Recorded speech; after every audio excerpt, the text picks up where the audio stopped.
வணக்கம் நேர்களே, உங்களை எல்லாரையும் இந்த புது சேனல் மூலமாக சந்திக்கிறதுல பெருமகிழ்ச்சி அடைகிறேன். இன்னைக்கு நாம பார்க்கக்கூடிய சிறப்பு பதிவு செவ்வாய் பயிற்சி. செவ்வாய் பகவான் தனுர் ராசியிலிருந்து காலபுருஷனுக்கு 9ஆம் இடமான அந்த தனுர் ராசியில இருக்கக்கூடிய அந்த செவ்வாய் பகவான் வருகின்ற இந்த 16ஆம் தேதி ஜனவரி மாதம் 16ஆம் தேதி மகர ராசிக்கு பயிற்சி ஆகிறார். இந்த செவ்வாயினுடைய பயிற்சி ஏன் நம்ம ஸ்பெஷலா எடுத்து போடுறோம் அப்படின்னா, உச்சம் பெற போறார். இந்த மகர ராசியில செவ்வாய் பகவான் உச்சம் பெறதுனால இந்த காலகட்டம் கிட்டத்தட்ட 45 நாட்களுக்கு இந்த செவ்வாயினுடைய பெயர்ச்சி நடக்கும். எப்போதுமே இந்த 45 நாட்கள் ஒரு சிறப்பு வாய்ந்த ஒரு நாட்களாக தான் இருக்கும். 16ஆம் தேதி ஜனவரி மாதத்துல இருந்து 23ஆம் தேதி பிப்ரவரி வரைக்கும் இருக்கக்கூடிய காலகட்டங்கள் ஒவ்வொரு ராசி என்பவர்களுக்கும் என்ன மாதிரியான ஒரு மாற்றத்தை கொடுக்க போகுது அப்படின்றத நம்ம இந்த பதிவுல தெளிவா பார்க்கலாம். இந்த செவ்வாயினுடைய பெயர்ச்சியினால அவருடைய பார்வை, செவ்வாயின்றதே பாத்தீங்கன்னா பூமிகாரகன், அடுத்து கலத்திரக்காரகன் இப்படின்னு சொல்லக்கூடிய இந்த ஜோதிட ரீதியாக இருக்கக்கூடிய இந்த கோச்சார செவ்வாயினுடைய தன்மையாகப்பட்டது, அதாவது அவருடைய பார்வையாகப்பட்டது 4ஆம் பார்வை, 7ஆம் பார்வை, 8ஆம் பார்வை. அவர் மகர ராசியிலிருந்து 4ஆம் பார்வையாக மேஷ ராசியையும், அடுத்து 7ஆம் பார்வையாக அந்த கடக ராசியையும், 8ஆம் பார்வையாக அந்த சிம்ம ராசியையும் பார்க்கிறார். இதனால இந்த பார்வையின் மூலமாக என்னென்ன ஒரு நன்மைகள், அடுத்து என்னென்ன மாதிரியாக இடத்துல நீங்க கவனமாக இருக்கணும் அப்படின்றதுதான் இந்த சேனல்ல நம்ம இப்ப பார்க்க போறோம். இந்த சேனல்ல முதன்முறையா பாக்குறீங்க அப்படின்னா சப்ஸ்கிரைப் பண்ணிக்கோங்க. பெல் பட்டன்ல ஆல் ஆப்ஷன் சூஸ் பண்ணிக்கோங்க.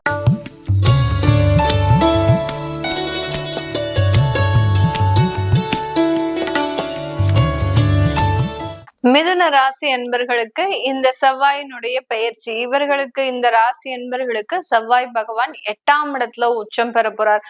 ஒரு சில பதிவுல எல்லாருமே சொல்லுவாங்க, ஜோதிட ரீதியாக பதிவுகள் சொல்லும் போது உச்சம் பெறும்போது நல்ல நிலைமையையும், நீச்சம் பெறும்போது ஒரு கெடுதலான பலன்களையும் கொடுக்கக்கூடிய ஒரு தருணம் அப்படின்றது சொல்லுவாங்க. எந்த கிரகங்கள் உச்ச நீச்சம் பெற்றாலும் அந்த பாவகமும் அந்த ஸ்தானமும் முக்கியமான ஒரு பங்கு வகிக்கக்கூடிய ஒரு அமைப்பு தான். இப்ப 8ஆம் இடத்துல உச்சம் பெறும்போது பிரச்சனைகள் தான் நிறைய வருமே ஒழிய அந்த இடத்துல போய் நம்ம நன்மைகள் நிறைய கிடைக்கும் அப்படின்றது சொல்றது தவறு. ஏன்னா ஒரு கிரகம் உச்சம் பெற்றுச்சு அப்படின்றதுனால அது நன்மையை கொடுக்கும், நீச்சம் பெற்றது அப்படின்றதுனால அது தீமையை கொடுக்கும்ன்றது கிடையாது. அதனுடைய ஸ்தானத்தை பொறுத்து, அது இருக்கக்கூடிய இடத்தை பொறுத்து, ஒரு மறைவு ஸ்தானத்துல உச்சம் பெற்றுச்சு அப்படின்னா அது உங்களுக்கு அபரிமிதமான ஒரு அதிகப்படியான ஒரு பிரச்சனைகளை கொடுக்கும். இதே இது உங்களுக்கு நல்ல இடத்துல ஒரு 4ஆம் இடம், 2ஆம் இடம், 11ஆம் இடத்துல உச்சம் பெற்றுச்சு அப்படின்னா நன்மைகளை அதிகமாக கொடுக்கக்கூடிய ஒரு தருணமாக தான் இருக்கும். இப்ப இந்த மிதுன ராசி என்பர்களை பொறுத்த மட்டுக்கும் ரொம்ப ஸ்மார்ட்டா எல்லா வேலையும் செய்யக்கூடிய ஒரு நபர்கள் தான். எந்த விதமான ஒரு கடினமான ஒரு வேலையாக இருந்தாலும் அந்த கடின வேலையுமே எளிதாக செய்து முடிப்பவர்கள் நம்ம மிதுன ராசி என்பவர்களுக்கு.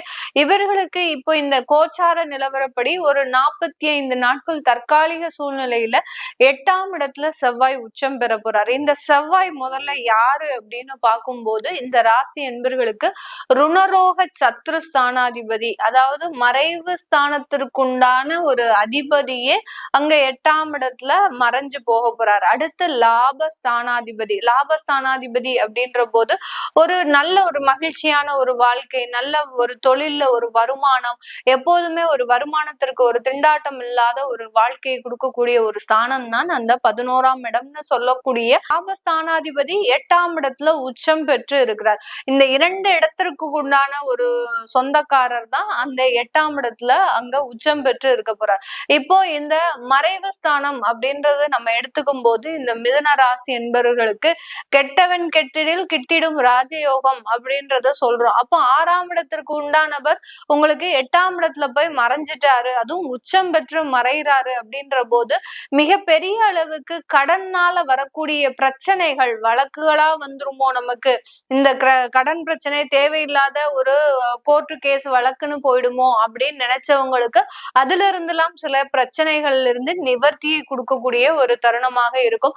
அடுத்து அந்த கடன் கொடுத்தவர்கள் ஏதோ ஒரு நன்மைகள்னால உங்களை அப்படியே நிராகரிக்கிறதுக்கும் உண்டான ஒரு வாய்ப்புகள். இந்த மாதிரியாக அந்த ராஜயோகம், கெட்டவன் கெட்டிடில் கிட்டிடும் ராஜயோகம் அப்படின்னு சொல்லக்கூடிய அளவிற்கு அந்த கடன்னால இருக்கக்கூடிய பிரச்சனைகள் இந்த 45 நாட்கள் உங்களுக்கு ஒரு சரியாகிறதுக்குண்டான ஒரு தருணமாக இருக்கும். இன்னொரு இடத்துல நம்ம பார்க்கும்போது, அதாவது லாபஸ்தானாதிபதினு சொன்னேன் இல்லையா, அந்த லாபஸ்தானாதிபதி 8ஆம் இடத்துல உச்சம் பெற்று மறைகிறார். அப்போ அது நமக்கு நன்மையை கொடுக்குமா அப்படின்னு கேட்டீங்கன்னா, தொழில் மூலமாக கிடைக்கக்கூடிய வருமானங்களை நீங்க தேவையில்லாத இடத்துல நீங்க பணத்தை கொண்டு போய் செலவு பண்றதுக்கு உண்டான ஒரு தருணம்.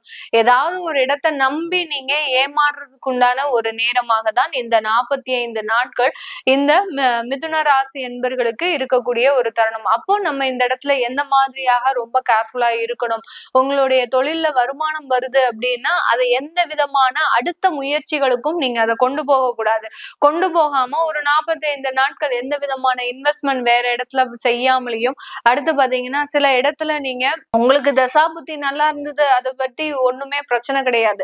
இந்த இடத்துல உங்களுடைய மன ரீதியான சில குழப்பங்கள் இந்த மாதிரியாக வரக்கூடிய ஒரு தருணமாக இருக்கும். அதனால இந்த இடத்துல பிசினஸ் செய்யக்கூடியவர்கள் ரொம்ப கேர்ஃபுல்லா இருக்கக்கூடிய ஒரு அமைப்பாக இருக்கும். அடுத்து இந்த செவ்வாய்ன்றவர் களத்திரக்காரகனும் கூட. அதனால அந்த களத்திரக்காரகன் சொல்லும் போது அவர் 11ஆம் இடத்திற்கு சொந்தக்காரர். யாரெல்லாம் மிதுனராசி என்பர்கள் 2வது திருமணம் சம்பந்தப்பட்ட விஷயத்துல ஈடுபட்டு இருக்கிறீங்களோ அவர்கள் மூலமாக பிரச்சனைகள் வரக்கூடிய ஒரு தருணம். 2வது திருமணம் பண்ணும் போது ஏதாவது ஒரு பிரச்சனை வரும். இல்ல 2வது திருமணம் முடிஞ்சதுக்கு அப்புறம் இந்த காலகட்டம், நாங்க அக்டோபர் நவம்பர்ல தான் 2வது திருமணம் முடிச்சோம் மேடம், இப்போ எங்களுக்கு ஏதோ ஒரு மன ரீதியான சில பிரச்சனைகள் வருது அப்படின்னா கண்டிப்பாக வரதான் செய்யும். இந்த 45 நாட்கள் இன்னும் அது அதிகப்படியாக ஒரு உக்கிரத்தன்மையை எடுக்கிறதுக்கு உண்டான ஒரு தருணம், ரொம்ப தீவிரம் அடையறதுக்குண்டான ஒரு நேரம். அப்போ நம்ம இந்த இடத்துல எடுக்கக்கூடிய ஒரு டிசிஷன்ஸ் எல்லாத்தையுமே தள்ளி போடக்கூடிய ஒரு அமைப்பாக தான் இந்த மிதுன ராசி என்பர்களுக்கு இருக்கு. இப்போ எல்லா இடத்துலயும் நன்மை தீமைகள் கொடுக்கக்கூடிய ஒரு ஸ்தானத்துலதான் எல்லா கிரகங்களுமே இருக்கு. ஒரு இடத்துல நன்மையை கொடுத்தாலும் இன்னொரு இடத்துல தீமையை கொடுக்கக்கூடிய ஒரு அமைப்புலதான் கிரகங்கள் தன்னுடைய சுழற்சி பாதைகளை கடந்து வருகின்றன. அப்போ நம்ம தீமைகள் கொடுக்கக்கூடிய இடத்துல எல்லாத்தையுமே நம்ம அப்படியே நம்மளுடைய வாழ்க்கையை போட்டுட்டு வரக்கூடாது. அதனால அந்த இடத்துல நம்ம கொஞ்சம் நிதானமான ஒரு முடிவை எடுத்து உங்களுடைய ஜாதக ரீதியாக என்ன திசாபுத்தி பலன்கள் நடக்குது. இப்போ நீங்க 2வது திருமணமே பண்ணிட்டீங்க, அந்த 2வது திருமணத்துல ஏதோ ஒரு பிரச்சனைகள் வந்துருச்சு, இப்போ இந்த காலகட்டம் இன்னமும் நம்ம தீவிரம் அடையும்னு சொல்லும் போது சில பேருக்கு நிறைய பயம் வரும். ஐயோ நம்மளுக்கு இந்த 2வது திருமணத்திலயும் பிரச்சனைகள் வந்துருமோ அப்படின்ற ஒரு பயம் அதிகமாகும். அப்படி பயப்படாம நீங்க உங்களுடைய ஜாதக ரீதியான சில பலன்களை தெரிஞ்சுக்கிட்டீங்க, உங்களுடைய ஜாதகத்துல நல்ல தசாபுத்திகள் இருக்கலாம், உங்களுடைய ஜாதகத்துல அந்த செவ்வாய் இதே இடத்துல உச்சம் பெற்று 11ஆம் இடத்துல இருக்கலாம், அதாவது லக்னத்திற்கு 11ஆம் இடத்துல இருந்தது அப்படின்னா மிகப்பெரிய அளவுக்கு அது உங்களுக்கு நன்மையை கொடுக்கக்கூடிய ஒரு அமைப்பாக தான் இருக்கும். அந்த மாதிரியாக நீங்க தீவிரமாக ஒரு ஆராய்ந்து சில முடிவுகளை எடுக்கக்கூடிய ஒரு முக்கியமான ஒரு தருணத்துல இந்த மிதுன ராசி அன்பர்கள் இருக்கிறீங்க. இதே இந்த செவ்வாய் பகவான் 8ஆம் இடத்துல இருந்துட்டு அவருடைய பார்வையாக உங்களுடைய லாபஸ்தானத்தையும் பார்க்கிறார். இந்த இடத்துல நமக்கு என்ன தெரியணும்? இப்போ நம்ம இவ்வளவு நேரம் என்ன சொன்னோம்? செவ்வாய் அங்க லாபஸ்தானத்துக்கு உண்டான அதிபதியே 8ஆம் இடத்துல மறைஞ்சிட்டாரு சொன்னோம். அப்போ அதே செவ்வாய் உச்சமாக இருந்து உங்களுடைய லாபஸ்தானத்தையும் பார்க்கிறார். அதனால வருமானங்களை கண்டிப்பாக கொடுப்பார். உங்களுடைய தொழிலுக்குண்டான ஒரு அங்கீகாரம், தொழிலுக்குண்டான வளர்ச்சி, தொழிலுக்குண்டான எல்லா தேவைகளையும் நிறைவேற்றக்கூடிய ஒரு தருணத்துலதான் இந்த செவ்வாய் உச்சம் பெற்று இருக்கிறார். அதனால தொழில் ரீதியான நிறைய ஒரு முடிவுகளை எடுக்கக்கூடிய ஒரு தருணமாக இருக்கும். வரக்கூடிய வருமானங்களை ரொம்ப கேர்ஃபுல்லா செலவு பண்ணணும். எடுத்தோம் கவுத்தோன்னு ஏதாவது ஒரு முடிவெடுத்து ஏதாவது ஒரு இடத்துல போய் நீங்க போடக்கூடாது. அதுல ரொம்ப கவனமாக இருக்கக்கூடிய ஒரு தருணமாக இருக்கும். அடுத்து அவங்களுடைய குடும்பஸ்தானமான அந்த கடக ராசியையும் பார்க்கிறார். அந்த குடும்பஸ்தானத்தை பார்க்கறதுனால இதுவரைக்கும் பிரிந்த தம்பதிகள் எல்லாமே மீண்டும் சேர்வதற்குண்டான ஒரு தருணம். செவ்வாய் அந்த 8ஆம் இடத்துல மறைஞ்சு போனாலும் அவர் உங்களுடைய 2ஆம் இடத்தை பார்வையிடுறதுனால குடும்பத்தினால ஏற்பட்ட ஒரு தடைகள், குடும்பத்தினால ஏற்பட்ட பிரச்சனைகள் எல்லாமே இந்த மாதம் தீரறதுக்குண்டான ஒரு அமைப்பாக தான் இருக்க போகுது. அடுத்து உங்களுடைய 3ஆம் இடத்தை பார்க்கறதுனால வேலை ரீதியான சில மாற்றங்களை அடையக்கூடிய ஒரு தருணம். இந்த மிதுன ராசி என்பர்கள் இந்த ஜனவரி 16ஆம் தேதியில இருந்து மார்ச்சுக்குள்ள பாத்தீங்கன்னா கண்டிப்பாக ஒரு வேலை இடமாற்றம் மாறிடுவாங்க. இஃப் சப்போஸ் எங்களுக்கு வேலை மாறக்கூடிய சிச்சுவேஷனே இல்ல அப்படின்ற பட்சத்துல அந்த இடத்துல ஒரு டிபார்ட்மெண்ட் சேஞ்ச் ஆவது கண்டிப்பாக இருக்கக்கூடிய ஒரு தருணமாக இருக்கும். இந்த மாதிரியாக வேலை ரீதியான சில மாற்றங்களையும் அடையக்கூடிய ஒரு மாதமாக தான் இந்த 45 நாட்கள் இந்த மிதுன ராசி அன்பர்களுக்கு இருக்க போது. இந்த மிதுன ராசியில் இருக்கக்கூடிய மிருகசீரிட நட்சத்திர அன்பர்கள் இந்த 45 நாட்கள் உங்களுடைய சொத்துக்கள் சம்பந்தப்பட்ட சில வளர்ச்சிகளும், அடுத்து பாத்தீங்கன்னா வேலை ரீதியான சில முக்கியமான முடிவுகளும் எடுக்கக்கூடிய ஒரு தருணமாக இருக்க போகுது.